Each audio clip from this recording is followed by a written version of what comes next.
Nicolas d'Aragon, pourquoi avoir choisi la région au détriment du département de la Drôme? En réalité, j'ai été élu conseiller départemental en 2004 et donc je suis conseiller départemental depuis 12 ans sans discontinuer, ce qui est une grande fidélité à mes mandats. Ça fait 20 ans que je suis élu municipal par ailleurs.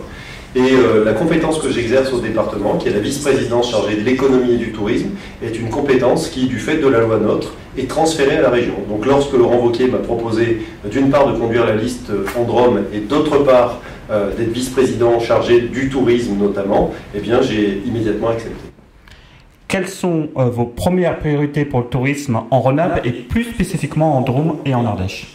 Alors pour parler de Drôme-Ardèche, puisque ce sont les deux départements que je connais les mieux, la délégation au tourisme, elle permet une certaine transversalité. Être délégué au tourisme, c'est notamment s'occuper des sujets qui sont liés à la desserte en transport.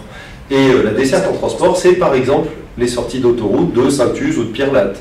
C'est par exemple la gare d'Allan. Ce sont des sujets sur lesquels je vais pouvoir intervenir. Ces dessertes autoroutières vont desservir des parties du département de la Drôme et la desserte TGV desservira la Drôme et l'Ardèche. Ce sont des dessertes qui sont très importantes pour le développement du tourisme et le développement économique. Je pense évidemment à l'espace de restitution de la Grotte Chauvet, je pense à la Drôme provençale, je pense à la Drôme des collines, je pense au Vercors, voilà. Donc les dessertes, ce sont des sujets extrêmement importants dont je vais pouvoir mêler.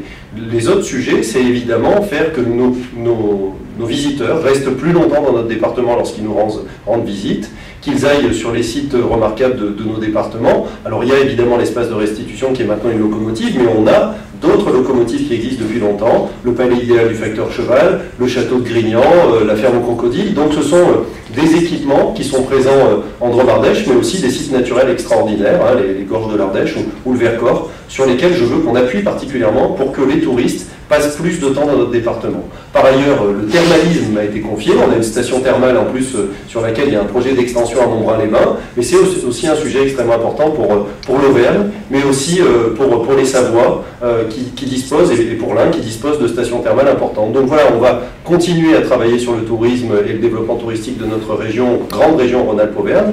Il y a un très gros enjeu que nous devons passer immédiatement, qui est celui de la fusion des organismes de promotion du tourisme, les comités régionaux du tourisme entre Auvergne et Rhône-Alpes. Ça va décupler encore les moyens. Donc assurer la promotion, mais aussi être économe des deniers publics, hein, puisque c'est la feuille de route que nous a donnée Laurent Wauquiez. Donc voilà, assurer la promotion, assurer le développement des sites touristiques existants, assurer une meilleure desserte de nos territoires. Voilà 3 objectifs et qui sont associés forcément à de la rigueur budgétaire parce qu'on doit faire très attention à l'argent public.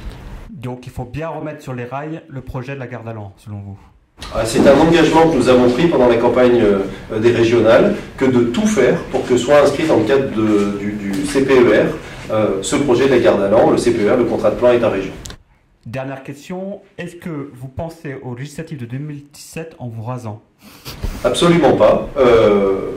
Vous l'avez dit dans la première question tout à l'heure, le cumul de mandats s'applique à moi. Donc je suis maintenant dorénavant vice-président de la région et maire de Valence. Je ne peux pas être en plus parlementaire. Et comme la loi sur le cumul de mandats impose d'abandonner le poste de maire si jamais je suis un jour député, c'est hors de question. Le mandat auquel je suis le plus attaché, c'est le mandat de maire de Valence. Donc je resterai maire de Valence quoi qu'il arrive.